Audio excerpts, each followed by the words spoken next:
Well, in constructing the worksheet, the first thing I want to do is get a series of ideas that seem to be very, very closely related to this whole concept of the wind as a hobo, the wind as a traveler. And not only do I want to come up with a series of concepts, maybe 4, 5, 6 concepts that I can take to my rhyming dictionary, not only do I want to have a series of concepts, but I think it's also really useful if you pay attention as you're picking your keywords, pay attention to the vowel sounds that they include, because that's going to be the string into our rhyming dictionaries. So that for the word to be in the keyword list, it should have a different vowel sound than any of the other words in the keyword list. Otherwise, we're being redundant and trying to, go through the rhyming dictionary using the same vowel sounds, but maybe with slightly different consonant sounds. Remember that we're here dealing with a concept of hobo wind that is a little bit less stable. And so less stable rhyme types will be in play. So we'll start out right away with only keywords that have different vowel sounds. Now, obviously, the place to start, for me at any rate here, since I already have my central idea of hobo wind, is to deal with the long O sound of hobo and also with the short I sound of wind. So that since wind is already in the rhyming position, that is, it's the last word of the title, we'll start with wind and then probably move to hobo from there. Now, what other ideas might be relevant? Well, the hobo wind cuts a path through the world, follows a path. And so it seems to me that, after having looked up, travel, having looked up traveler and so on in the thesaurus, it seems like path might be a good place to work. Path being, a one-syllable word that could easily end up in rhyming position. So there's the short A sound. So now we have the I, we have the O, we have the A of path. And then another word, the rush of wind. And I like the word rush because rush also is both a noun, so that as a noun, I enjoy the rush, for example, and also it's as a verb, to rush into something. Now, normally, if you're using it as a verb, it can occur in the middle of a line, probably not so often in rhyming position. But when it does, it will therefore, if we find words to go with it, it can therefore form a kind of knitting of vowel sounds inside the lines. I don't want to call them internal rhymes so much as creating a sonic fabric. So I kind of like the word rush, and so there it is in our list of keywords. The word roar, the roar of the wind, seems like a nice place to go, so I added that. Note that the vowel sound in roar is the long O sound of hobo, roar. But yet, when we have R or L, but particularly R, it raises the middle of the tongue to the soft palate, and at that point changes the way the vowel sound works, so that roar and hobo really aren't that closely related. And then finally, the wind is a wanderer, ah. And so we'll pick that up too. And so there are our keywords.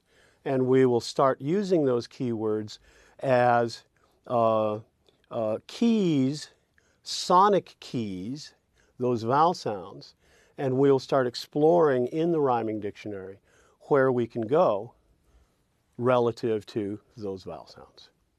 All right, let's start with wind. Going to the rhyming dictionary for wind, almost everything in the rhyme column for wind is something in past tense. Grinned, sinned. And so the first thing I want to do then is say, okay, well, I don't know if I want to, this is a very present thing that I'm talking about. I'm hearing, oh, you wind, and I'm wondering where you've been. Okay, well, maybe there's a past tense there. But in the rhyming dictionary under wind, I didn't really find anything that stimulated me, that took me someplace that I found interesting with what I have to offer for this concept. And so I just decided, no, let's not deal with any of those words. You could write them down, but why? Because you're going to find a lot of words in the rhyme searches. They say, oh yeah, I'm definitely going to use this. And then of course you'll probably not use it, but you only want the ones that say, yeah, use me because here's what I can do for you. So where do we then proceed from wind? Wind. Well, one of the things that we can do is take the D of wind and look on the family rhyme table at the partner of wind, the d, d, d sound. Now we have the unvoiced plosive t, t, t, t, int, int. And so perhaps hint might be an interesting idea because the wind hints maybe at where it's come from, where it's going to go. And so hint seems to be something that I might want to, I want to give the wind a hint that I want to go with it. And so perhaps hint. And so I write down hint here in my rhyme column. It's probably the most perfectly related, in terms of perfect rhyme, strong family rhyme, because it contains the nasal N and then simply tags with the plosive. And so that wind, hint, really sounds like a perfect rhyme. That may be enough, by the way, not to bring it into play in this fairly unstable thing, but I like the idea of the hint that the wind gives. So the next step might be simply to drop the D sound and use the subtractive rhyme going from wind to something like spin or sin. Sin is interesting because the hobo is certainly a sinner, and perhaps this place that I'm stuck in is a place where either I feel like it's a sin for me to stay this stuck, or perhaps I want to go out and commit some. So that the whole notion of this kind of dark side that the hobo may represent, that this wandering and traveling may represent, this sort of longing for experience. So sin might be an interesting concept. And so I'll invite sin into the column and save it for later. The wind is howling outside, brushing up against my house, as it were, brushing up against the next word, the skin of my house. I want to feel it on my skin, working with sin. And so now we're still developing this idea. And this is simply the subtractive rhyme. And note, because the plosive is not a great deal of sound, that dropping it still leaves us a very, very connected rhyme, a relatively stable rhyme. Now, even in unstable sequences, there are places where you might want a really resonating rhyme, particularly if you are separating the rhymes at some distance from each other. So, working here with the subtractive rhymes seems to make some sense. Another place we could go now is using in, that is to say, dropping the plosive. We now can go into the family rhymes for n. And the closest one, of course, is the M. So we might do something like dim, looking in the rhyming dictionary. And we might even get dimmed. But the future is looking dim. The past is growing dim.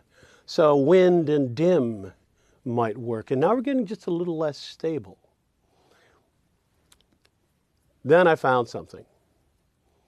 Hymn. H-Y-M-N. Hymn. Singing hymns. And it sounds to me, especially in the context where I might use the word sin, that the singing of hymns, that the wind is out there singing hymns of traveling. You know, that's one of those that maybe go, yeah, I really like that idea. I really like the notion of the wind singing, which hymns brings me, the whole notion of the wind being a singer. And that maybe I want to sing along. And so moving into the family rhymes with hymn really opens things up.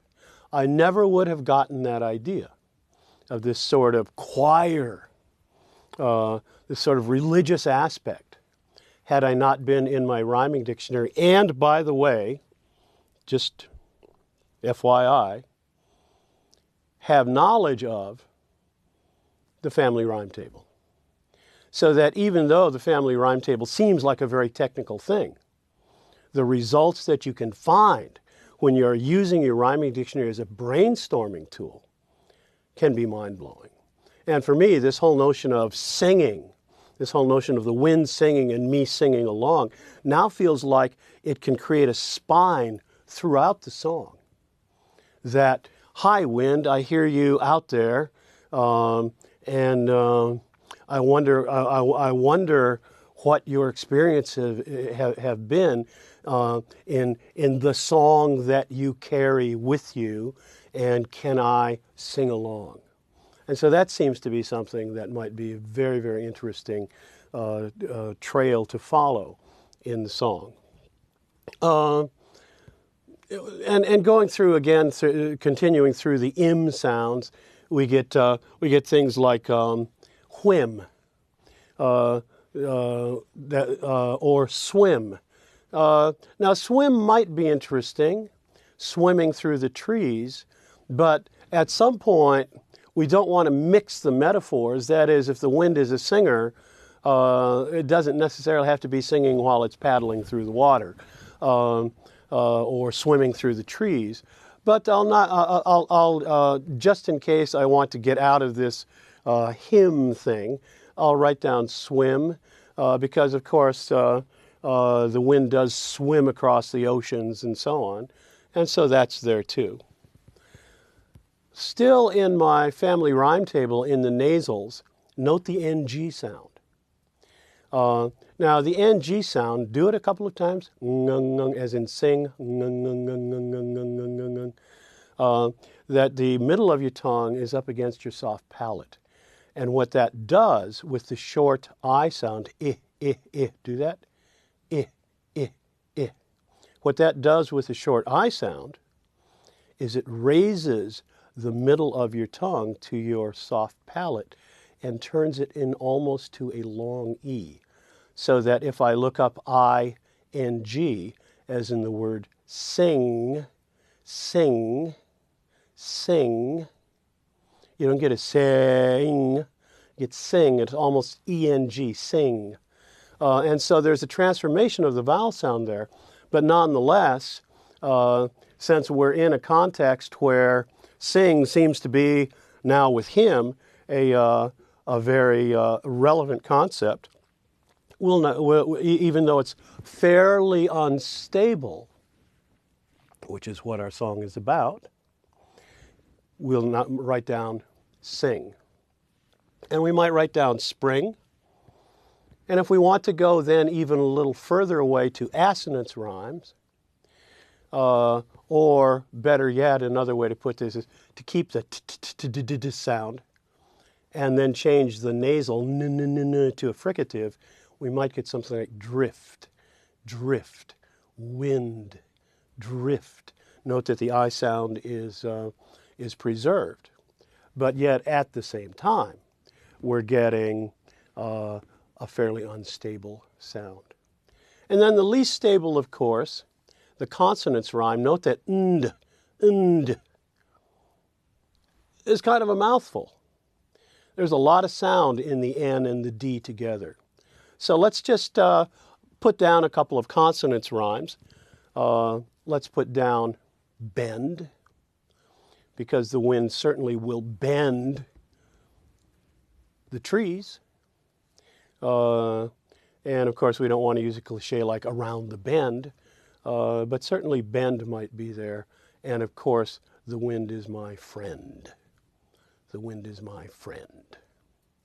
So there's the column for wind. I have there the opportunity, not only if I choose to rhyme the word wind, but I also have the possibility of planting those short I, N, or M sounds inside the verses, inside the sections of the song, in order to create a sonic fabric. And that, of course, is before I have written a single line in the song. And already the ideas are jumping. And that's the cure for writer's block. When you do this, there's none of that, oh, I just can't think of anything. It's, oh my God, there are so many possibilities. What should, and then you're off and running.